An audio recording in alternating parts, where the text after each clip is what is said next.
A person's reality hit them in 1954 as they stepped off an airplane in Tokyo. Nobody had ever heard of the place his passport was from. The papers were authentic, but the maps and history books didn't reveal it, shocking the people in charge.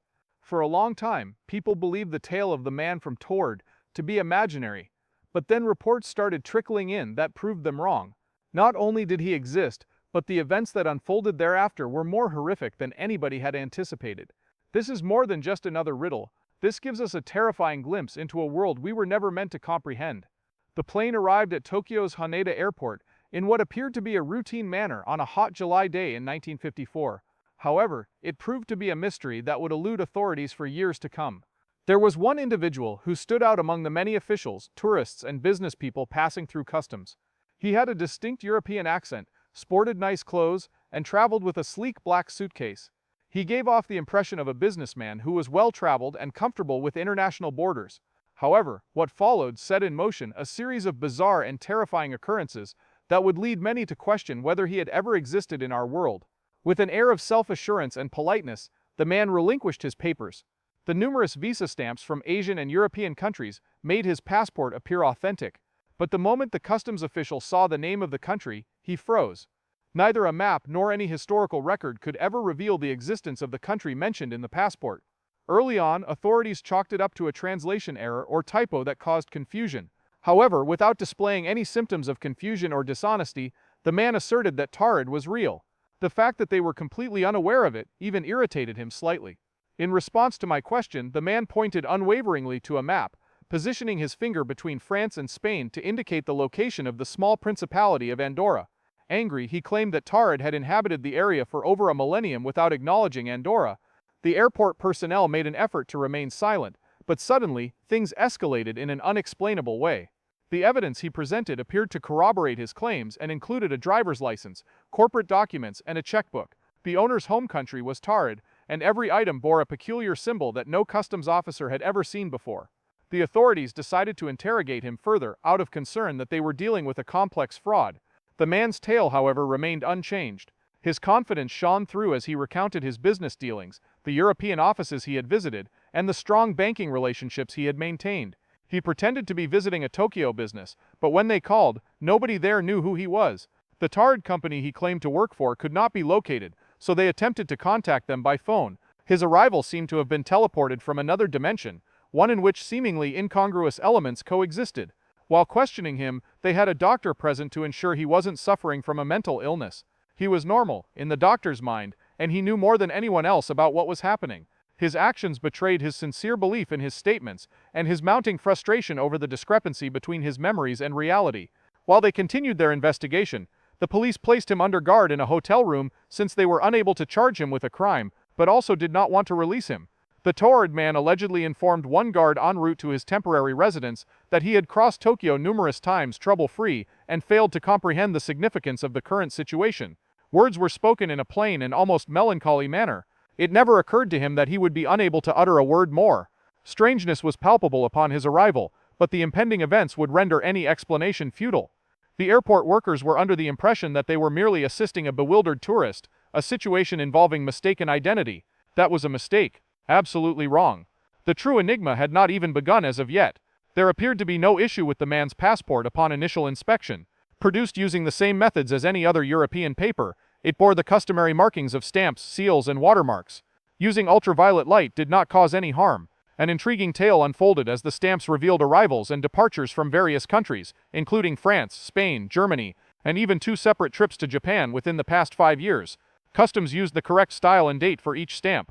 However, an obvious impossibility lay at the center of the matter. None of it should have been there. There was no mention of the issuing nation in any historical records, treaty lists, or international recognition of the document. A team of fraud and forgery specialists was brought in by the airport to provide a reasonable explanation. It would have been a masterpiece if the passport had been forged. The dates and official signatures on the visa stamps, along with Taured's clear and consistent handwriting, gave it an authentic appearance. The possibility of a con artist diminished as additional specialists reviewed the materials and failed to detect a glaring error. Something in their hands seemed too good to be true, a genuine document from a fictional nation. Additional perplexity was caused by the man's wallet. The contents included German marks, Spanish pesetas, and French francs. You couldn't fake any of them. They were all widely circulated back then. His checkbook appeared to be from a legitimate European bank in style, ink and paper, but no one could verify the bank's name. A real company that had never employed someone with that name was listed on his business card, which bore his name in flawless Japanese. Despite common sense telling us it wasn't true, it appeared like all of his creations implied he was telling the truth. A more comprehensive security check was initiated by the government. They checked missing person reports, contacted foreign embassies, and spoke with police departments throughout the area. Nobody knew who he was. There was no match for his fingerprints. He exhibited flawless handwriting, devoid of any signs of strain. Actually, his unflappable demeanor throughout was the sole peculiarity that caught their attention. While most people would be understandably terrified if accused of possessing fraudulent documents, the Taured man appeared genuinely perplexed that anyone could cast doubt on his account. Instead of the other way around, he found the world around him to be strange. Government officials stayed up late planning their next move. Following a stern warning, some were willing to let him go because they assumed it was all an elaborate hoax. It was unclear to some. Things about this case didn't add up, and there were far too many unanswered questions. Due diligence ultimately prevailed. They decided to temporarily house him in a secure hotel room near the airport. Plans were made to continue questioning him in the morning, and guards were stationed outside his door. The man may have been led away by a customs official who inquired, "Do you need anything to make your stay more comfortable?" Aside from shaking his head and smiling weakly, the traveler did not do anything else. The assurance he gave them, "This will all be taken care of tomorrow," helped him and them both relax. He seemed unshakable in his self-assurance at that very moment. It was nearly terrifyingly silent and certain. However, the Taured man saw no hope for his future here.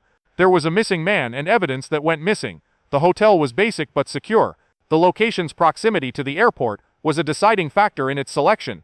Throughout the night, 2 guards were instructed not to speak to the man unless absolutely necessary. They stood outside his door. A 3rd officer kept an eye on the one and only exit from the corridor. Due to the absence of a rooftop, fire escape or operable windows, he was confined to the room within. Just one sturdy door, and it was locked. The Taured man was supposedly soft-spoken. After accepting the hotel's light lunch, he thanked the staff courteously and ate it. He remained silent thereafter. Perhaps due to exhaustion, he appeared to be giving up, but he was certain that the error would be rectified first thing in the morning. From what anyone could tell, he slept well that night. Between the hours of midnight and dawn, he departed. No one could be heard by the police outside. There was complete silence, as if someone had just walked down the hall, or the door had rattled. The immigration officers who were supposed to return him to the room for further questioning arrived early that morning, but they found it empty. No locks were broken, and no windows were pried open, which are telltale signs of a fight. Someone had slept in the bed. His passport, money, wallet, and business cards, the few personal possessions he had, were also mysteriously gone. Almost immediately, a state of panic ensued. No one had entered or exited the hotel without authorization, according to the security records, and the guards themselves testified that they had never left their posts. A thorough search of the hotel yielded no results. There was a complete absence of anyone resembling him departing. Police checked local bus and train stations, alerted airport security, and set up roadblocks, but the Taured man departed as silently as he had arrived, leaving behind nothing but a mounting feeling of dread. Although word of the incident spread rapidly within the government, the general public was never informed. Nobody wanted to be the one to explain how a man could escape from a locked room while an armed guard was watching, and there were too many unanswered questions. According to sources within the company, this case was highly concerning and had never occurred previously. This demonstrated that the event shocked even the most seasoned investigators. Clandestine gatherings took place. Officials secretly decided that it would be best to pretend the man never existed, and files were marked with instructions to keep the information secret. Years later, under the condition of anonymity, some of those involved revealed something even more terrifying about the case than what they could have revealed publicly. Strange sensations, such as disorientation, or a weakening of reality, were reported by some that night. Others reported hearing static on their radios, seeing strange flickers of light in the hallways, and mild issues with the hotel's electrical systems. These dreams were initially interpreted as stress-related, but upon reflection, I can see a much darker significance. There was no standard procedure followed when investigating the man's disappearance from Taured. As many official records as could be removed were meticulously erased in a low-key manner. The message was not made public. The person who went missing was not mentioned anywhere. Instead, it was buried in a web of classified reports, either forgotten or concealed by those in power who couldn't afford to admit that something utterly unbelievable had transpired during their tenure. A traveler who shouldn't have been there, a visa from a non-existent country, and an impossible disappearance that made even the most experienced officials question their very existence. This was the story that was whispered for decades. Many believed it to be an urban legend, a tale told to illustrate the fallibility of human memory and official records. However, a fresh set of papers was published sometime later, confirming what was previously known to everyone. Taured really did have a man, and he was even worse than we had imagined. The tale of the man from Taured remained shrouded in secrecy for many years due to the widespread belief that it was nothing more than an urban legend or an airport urban legend. In reality, though, subtle truths were being pieced together behind the scenes. When long secret documents were finally revealed, the whispers transformed into something far more terrifying. The news reports were concise, detailed, and easy to understand. The Taured man existed, and it was much worse than we had imagined. According to recent reports, the Japanese Ministry of Foreign Affairs maintained a restricted file that contained the initial set of these documents. A man posing as a European arrived at Haneda Airport with valid papers from a country that had never existed in recorded history. The details were just as the official name, encounter with unrecognized national entity, suggested. As the man continued to present increasingly incredulous evidence, the customs officials' meticulously recorded notes revealed that their level of concern grew. But it wasn't the end of the story. Eyes-only documents revealed that Japanese officials met with unnamed members of a foreign intelligence agency. An unusual traveler incident has been confirmed. The subject and any materials related to them no longer exist within normal physical parameters. Further study is recommended. It was a message so simple that it scared me. Not only was the man's existence acknowledged, but it was also established that he could not have vanished in that manner. The incident had evolved from a tale or urban legend into an official document that the general public was never meant to see. Further documents that fell into the wrong hands revealed that academic research programs had been covertly contacted in the aftermath of the incident. I was terrified by their findings. An extremely technical summary states that a localized dimensional instability, meaning a brief and unexplained gap between parallel universes, could have been the cause of the Haneda event. Though the event's duration and impact were left uncertain, their effects were plain to see. For an hour or two, the unthinkable became possible because of a hole in the wall. He wasn't pretending to be a lost tourist or a fake. There was a genuine Taurian man. He was, in every respect, an authentic citizen of a parallel universe to our own.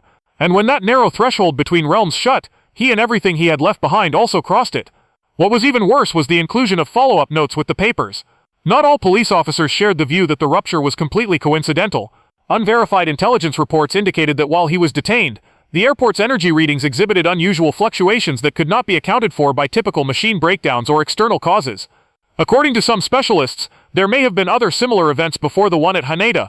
It may have been a smaller trend that has yet to be identified. The government dumped it deep into the ground. The general population was unaware. The files were not made public. Witnesses were either urged not to speak or instructed to forget what happened. No matter how much they dug, the truth remained. The Taured man was real, and the things he stood for were more terrifying than anyone could handle. He wasn't merely a tourist from some imaginary land. He proved we shouldn't put as much stock in the imaginary barriers we construct between ourselves and the actual world. Even though they were unable to quantify it, some of the scientists questioned in the aftermath of the accident privately expressed the belief that the Haneda disaster had permanently scarred reality. If it happened once, they warned, it might happen again. Maybe if they tried again, more than one guy would succeed. Theories and cover-ups. The Japanese government wasted no time in attempting to destroy any evidence of the girl's disappearance in the months following her disappearance. National security concerns necessitated the secrecy of official reports. The records of the airport were obscured. Members of staff who were involved with the case were either transferred to different departments or fired without warning. No one ever spoke in front of an audience. No one ever reported a missing person. No one else had ever even heard of the man from Taured. However, remaining silent does not eliminate uncertainty. Details about what transpired continued to trickle down to government clerks, airport employees, and the small group of intelligence agents involved with the case. These groups began to develop their own unofficial ideas. While some made sense, others were downright scary. The most plausible explanation was that the man was the product of a sophisticated scheme involving forgery, possibly involving Cold War espionage. In this light, the confusion surrounding his paperwork was a major litmus test for Japan's border security, and the term Taured was a code word. The man escaped while being watched, and many of the tools used to restrain him broke down as he was being held. Not even the officials who backed this idea could explain it. The more they attempted to explain it in a normal way, the more holes appeared in their story. Another theory put the man's origins on a different Earth with slightly different politics, history, and geography. Although this concept was less appealing, it was more difficult to reject. Proponents of the concept remarked on the unnerving degree to which his materials matched real-world standards, such as a passport with actual designs, money with actual denominations, and personal documents that referred to institutions that did not exist. It seemed too wonderful to be true, yet it was also too implausible to be false. The Haneda event wasn't unique, according to some. Reports of individuals speaking languages that no one could identify began to surface in scattered forms over the years. Some examples of these were maps depicting territories that never existed, and accounts of individuals who vanished after making brief, confused appearances at various airports and train stations across the globe. Many believed these accounts to be untrue or exaggerated, but those familiar with the Haneda case knew better. A faint but distinct pattern was beginning to emerge. Further down the list were the dark exclusive thoughts shared by the most exclusive circles of friends. Not everyone in the group agreed that the man's arrival was completely coincidental. On the contrary, they speculated that he could have been a scout, a small piece of a larger puzzle that, if left unresolved, could weaken the tenuous boundary between their worlds. Signs that reality had been momentarily manipulated included changes in the electricity, reports of strange feelings from the guards, and the person's actual disappearance. The cover-up from this vantage point was about more than simply feeling embarrassed or proud to be American. The focus was on containing things. Panic eventually spreads.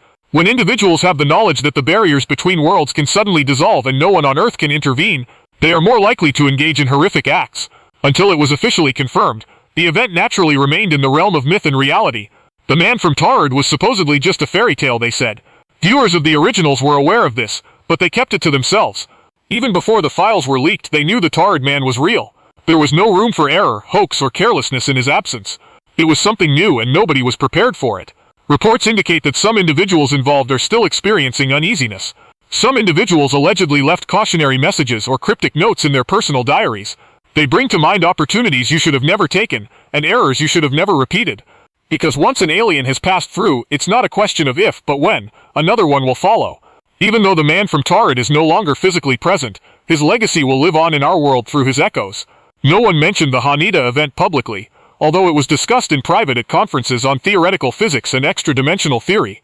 For conspiracy theorists, it proved that parallel universes existed, and weren't merely a product of science fiction. People took it as a spectral message that their reality isn't always as solid as they believe it to be. Some scientists' attitudes toward the possibility of parallel universes have subtly shifted in recent years. Theories of quantum slip, multiverse, and dimensional instability are now being investigated seriously, albeit cautiously, rather than as irrational speculations. Historians dispute many accounts of events that many people claim really occurred. Experts on phenomena such as the Mandela effect have speculated that the Taured case served as the first public indication that the boundaries between reality and fiction could occasionally become porous. People from all over the globe are reporting unexplained disappearances, strange visitors, and maps that don't add up. They don't get the same amount of attention or documentation, but that's just right for keeping people wondering. Just the right amount to ward off terror. Being certain of something is not necessarily accurate, as the man from Taured's story demonstrates. Nationalism, physical borders, and even existential fears aren't as solid as they appear. An individual knows exactly where they call home the moment they step off an airplane. Suddenly, he finds himself in a universe where that exact spot did not exist. This world will not acknowledge him, and he will remain a living ghost. Maybe the man from Taured was just an anomaly, an isolated incident where the fabric of the universe was permanently altered. It might have been the beginning of a much messier truth, though, that our world isn't as solid, safe, or singular as we would have us believe. Somebody is still trying to find a way back to their own home, and they might be in a faraway place. What did the man from Taured actually do, in your opinion? Was his appearance a message from another world that we have yet to understand, or did he become disoriented on his journey here? How can we predict when reality will slip if it can happen once? Speculate in the comments. Your ideas are highly valued by us.